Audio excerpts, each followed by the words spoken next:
Welcome to Freedom Fighter Net. I'm Don Klein. It has been suggested that those who fail to learn from history are doomed to repeat it.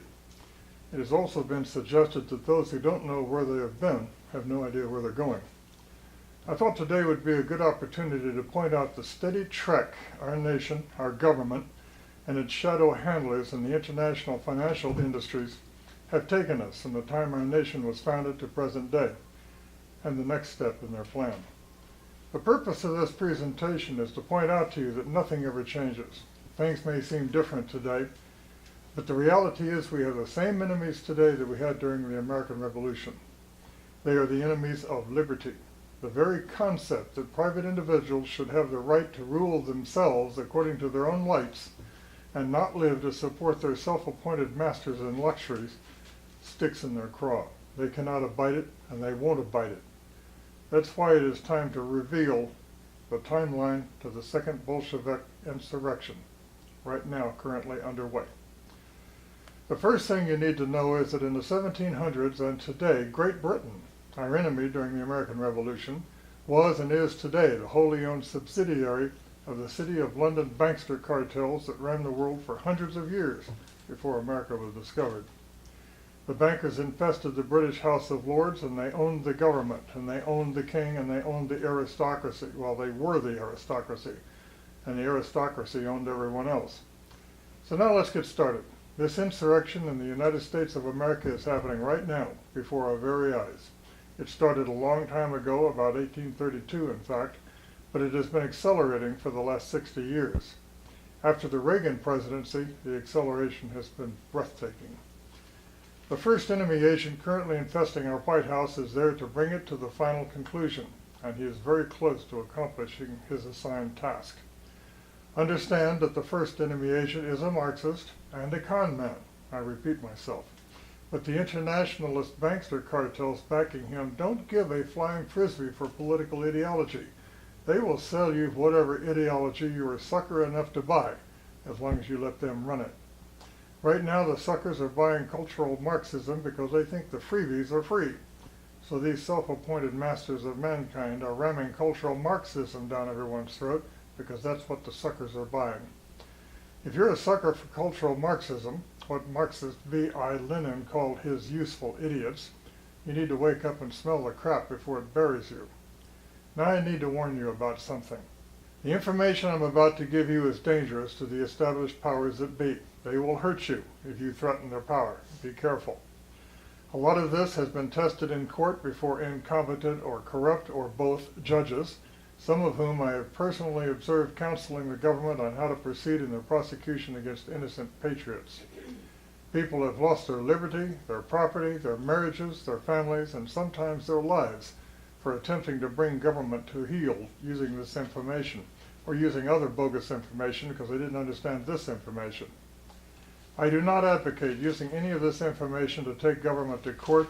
The price is too high and the chances of success is too low. Zero chance is definitely too low. Been there, done that. It cost me $150,000, 12 years living underground, and zeroed out my retirement. I won, but I didn't win my money back. All I won was the satisfaction of kicking their ass and a promise that I would be left alone. This information is presented exclusively so you will learn how we got to the second Bolshevik insurrection now underway, who's doing it to us, who's getting paid, and who's about to pull the switch and take it to the next level. The very dangerous, lethal, shooting, and war crimes next level. They are going to take it to the next level, and soon. You need to know how to read the signs. They're pretty obvious, and decide how to prepare and what to do about it when the time comes. It's vitally important to note the word insurrection in what I said in the title of this piece. This is a Marxist, Bolshevik, second Bolshevik insurrection, not revolution, not yet. It's their insurrection, not ours.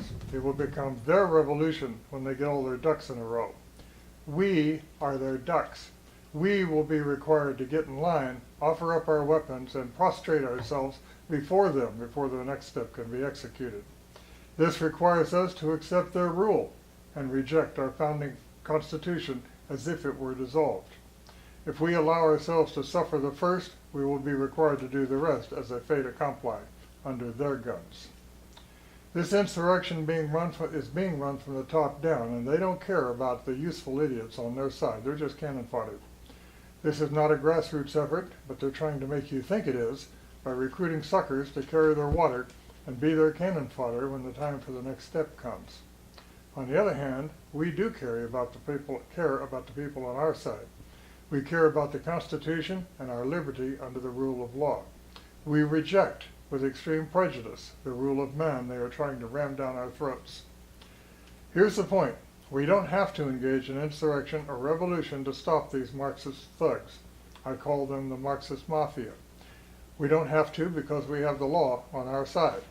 We have Title 18, United States Code, Section 2383, which is the authority to prosecute anyone engaging in rebellion or insurrection against the United States and against the authority of the United States.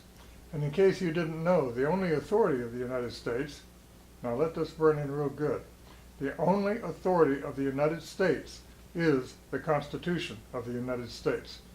So any rebellion or insurrection against the Constitution of the United States is a rebellion or insurrection against the authority of the United States. One other point has to be made. The Constitution, the United States Constitution, is not dissolved. It is not dead.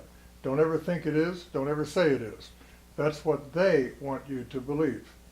But the U.S. Constitution exists, and it remains binding on the U.S. and the state governments. See the 10th Amendment. To the extent government ignores it or rejects it, government abdicates its lawful authority to govern and becomes a rogue occupation government with no authority whatever. If we claim the Constitution is dead, then our resistance to government lawlessness has no legitimate basis, and we have no grounds for our resistance. We have no legitimate objective. Restoring constitutional government has to be our objective. Otherwise, if it comes down to a knockdown, drag-out fight, when the smoke clears, we won't have any idea what kind of government we need to rebuild.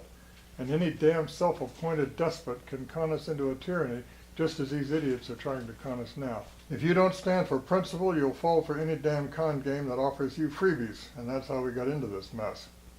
Okay, words mean things. Words have consequences. We need to use the right words and record events correctly for the sake of our posterity.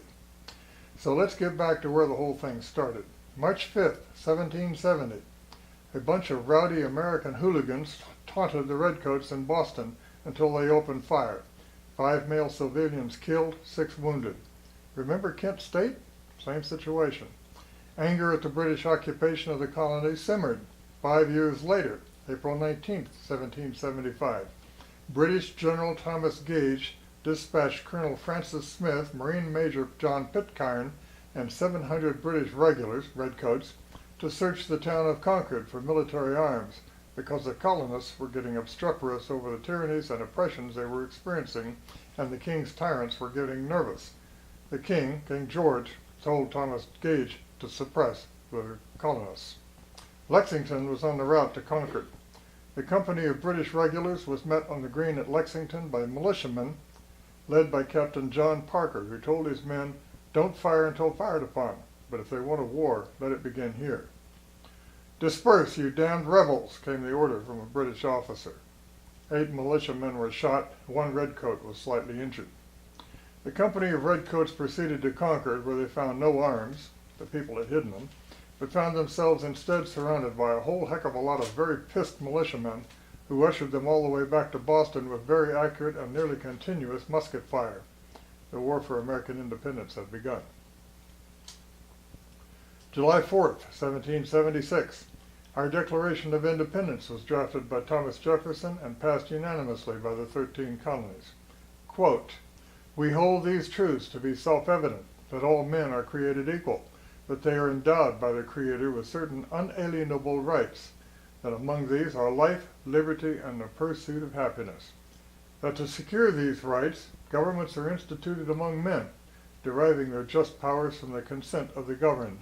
That whenever any form of government becomes destructive of these ends, it is the right of the people to alter or to abolish it, and to institute new government, laying its foundation on such principles and organizing its power in such form as to them shall seem most likely to effect their safety and happiness." End quote.